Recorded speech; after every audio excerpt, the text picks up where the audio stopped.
క్రీస్తుతో ప్రతిదినం కార్యక్రమాన్ని వీక్షిస్తున్న ప్రతి ఒక్కరికి ప్రభువైన యేసుక్రీస్తు నామములో వందనములు.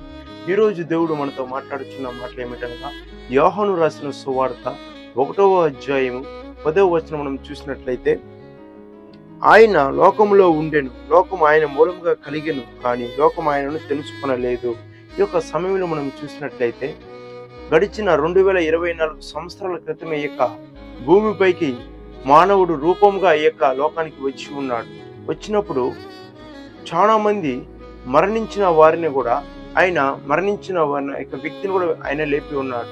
చాలా మందికి రోగం గుండా పుట్టుకతో రోగంతో ఉంటున్న వారిని కూడా స్వస్థపరిచి ఉన్నాడు. ఈ యొక్క సముద్రంలో మనం చూసినట్లయితే అల్ల వచ్చినప్పుడు ఆయన ఆగుము అన్నప్పుడు అది ఆగిపోయి ఉన్నది. ప్రతి ఒక్కటి కూడా ఆయన నోటి ద్వారా సృష్టించబడి ఉన్నాడు. అదేవిధంగా ఆయన చెప్పగానే అది అన్ని లోబడి ఉన్నదనమాట.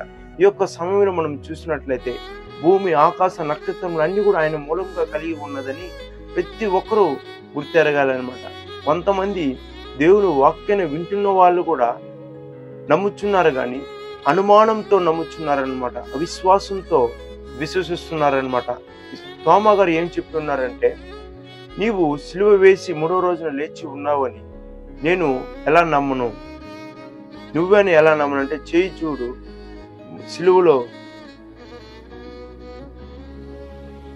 సిలువ వేయబడిన నా యొక్క చేతులను చూడని చేయి పెట్టి చూసితే కానీ నమ్మలేదనమాట.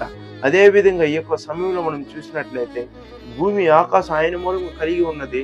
మన ప్రతి ఒక్క అవసరతలు మనం ఆయన దగ్గర చెప్తే ప్రతి ఒక్కరు కూడా ఆయన తీసివేసి మనకి సమాధానం ఇస్తాడని గుర్తెరగాలన్నమాట. ఈ యొక్క సమయంలో ఇది ఈ యొక్క యాక్సిడెంట్ కానీ, ఈ యొక్క అపాయం కానీ, ఈ యొక్క కష్టాలు కానీ దేవుడు నాకు ఉంటే ఈ యొక్క కష్టం నాకు వచ్చి ఉండదు కదా అని చాలా మంది కుంగిపోయి ఉంటున్నారేమో. దేవుడు ఉన్నాడు కాబట్టే ఆ యొక్క పరీక్షలు నిన్ను పరీక్షిస్తున్నాడేమో. ఆ యొక్క పరీక్షలో నువ్వు పాస్ అయితేనే, ఆ యొక్క శోధనలు నువ్వు జయిస్తేనే నీకు తగిన ఆశీర్వాదము దేవుడు నీకు ఇస్తాడు. నీకు డైరెక్ట్గా ఇచ్చేస్తే నీకు ఆ యొక్క కష్టం తెలుకున్న సుఖము నువ్వు అనుభవించలేవు అనమాట. ఎప్పుడైతే నువ్వు కష్టాన్ని నువ్వు అనుభవిస్తావో, నువ్వు జయిస్తావో, అప్పుడు నీకు కష్టం వచ్చినా దాన్ని ఎదిరించే, మళ్ళీ కష్టం వచ్చినా జయించే శక్తిని, నీకు అనుభవాన్ని దేవుడు ఇస్తాడనమాట. ఈ యొక్క సమయంలో దేవుడు ఈ యొక్క వాక్యం ద్వారా మాట్లాడిన మాటలను బట్టి దేవుని నామానికి మహిమ కలుగును గాక. కళ్ళు మూసుకున్నట్లయితే ఒక చిన్న ప్రార్థన చేసుకుని. మహామమ్మల్ని మిక్కులుగా ప్రేమించిన పరలోకమున్న మా తండ్రి, ప్రేమగల నాయన, కృపగల నాయన, దయగల తండ్రి, ఇక వాక్యం ద్వారా మీరు మాతో మాట్లాడి ఇక వీడియోను చూస్తున్న ప్రతి ఒక్కరితో మీరు మాట్లాడి ఉన్నారు. భూమి, ఆకాశ, నక్షత్రములు మీరు లేకుండా ఏది కలగలేదు నాయన, మీరే అన్నీ కలిగించి ఉన్నారని మీ నోటి మాటల ద్వారా నాయన, మీ యొక్క చిత్తం లేదా ఏ ఒక్కరు కూడా భోజనం చేయలేరని చెప్పి ఉన్నారు. అదే రీతిగా స్థానుసారంగా మీరు మాకు మరొక రోజు నుంచి సజీవులకు ఉంచినారు విశ్వసిస్తున్నాము తండ్రి. ఆమేన్. ఇక వీడియోను చూస్తున్న ప్రతి ఒక్కరికి యేసుక్రీస్తు నామములో గాడ్ బ్లెస్ యూ. ఆమేన్.